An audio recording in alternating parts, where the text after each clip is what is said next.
FIFA friendly সিরিজের দ্বিতীয় ও শেষ ম্যাচে সফরকারী মালদ্বীপের বিপক্ষে মাঠে নামবে বাংলাদেশ। বসুন্ধরা কিংস অ্যারেনায় ম্যাচ শুরু হবে সন্ধ্যা ৬টায়। এ ব্যাপারে আরও বিস্তারিত জানাতে আমাদের সাথে যুক্ত হচ্ছেন আমাদের সহকর্মী মুশফিকুর রহমান। মুশফিক, নিশ্চয়ই শুনতে পাচ্ছেন আমাকে? তো প্রথম ম্যাচে তো গ্যালারি কানায় কানায় পূর্ণ ছিল। এখন আজকের এই ম্যাচের কি অবস্থা দেখছেন, জানাবেন বিস্তারিতভাবে। আজকে ফিফা ফ্রেন্ডলি ম্যাচের যে সিরিজ তার দ্বিতীয় ম্যাচ এবং শেষ ম্যাচ, আজকের এই ম্যাচটি কিন্তু অত্যন্ত গুরুত্বপূর্ণ বাংলাদেশের জন্য। আপনি জানেন যে পরিসংখ্যান বলছে যে এই ম্যাচটির সমীকরণে যে জায়গায় দাঁড়িয়ে আছে সেটা হচ্ছে যে মালদ্বীপের জন্য আজকে ড্র করলে যথেষ্ট, কিন্তু বাংলাদেশকে আজকের ম্যাচটা জিততে হবে যদি বাংলাদেশ এশিয়ান কাপের বাছাই পর্বের যে ড্র হবে সেই ড্রর পট 3-তে যেতে চায়। তো যদি পট 3-তে বাংলাদেশ থাকে তবে পট 4-এ যে সমস্ত দলগুলো থাকবে সেগুলো হবে অপেক্ষাকৃত সহজ দল। 3-তে থাকলে বাংলাদেশের সাথে সহজ দলগুলোর খেলা পড়তে পারে, সেটা এশিয়ান কাপে বাংলাদেশের জন্য ভালো ফল বয়ে আনবে। আর যদি বাংলাদেশ আজকে জিততে না পারে তাহলে কিন্তু পট 3-তে 4-এ পড়ে যাবে এবং 4-এ পড়লে বাংলাদেশের সব খেলাগুলোই হবে কঠিন প্রতিপক্ষের সাথে। সে যাই হোক, আজকে বাংলাদেশের ম্যাচকে কেন্দ্র করে দর্শকরা কিন্তু আসতে শুরু করেছে। আমি আছি এখন জাস্ট 1 নম্বর গেটের সামনে, যেখান দিয়ে দর্শকরা ভেতরে প্রবেশ করছেন।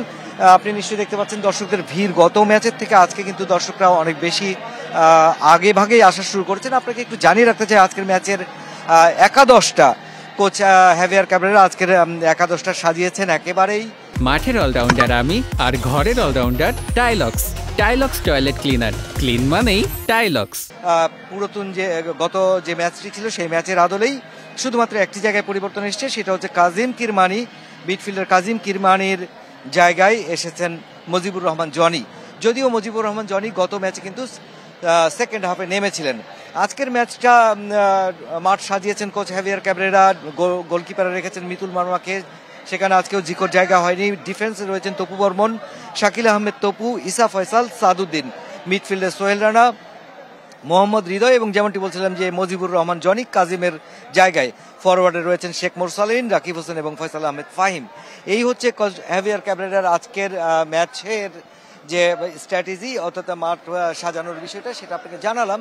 এখন দেখার অপেক্ষা যে আজকের ম্যাচটিতে কেমন করে সোহেল তপুরা, বিকজ অফ আমি যে কথাটা বলছিলাম যে আজকের ম্যাচটা অত্যন্ত গুরুত্বপূর্ণ বাংলাদেশের জন্য এবং কিছু দর্শকও এখানে রয়েছেন, তারা খেলা দেখতে এসেছেন। একটু জানতে চাইবো কেমন দেখতে চান আজকে? আমরা চাই জিততে, অবশ্যই আজকে জিততে চাই, যেহেতু এই যে পট 3-4-এ যাওয়ার একটা বিষয় আছে, তাই আমরা চাই আজকে বাংলাদেশ জিতুক। গত ম্যাচটা বাংলাদেশের জন্য খারাপ গেছে, আমরা চাই না আজকেও আমাদের হতাশা থাকুক।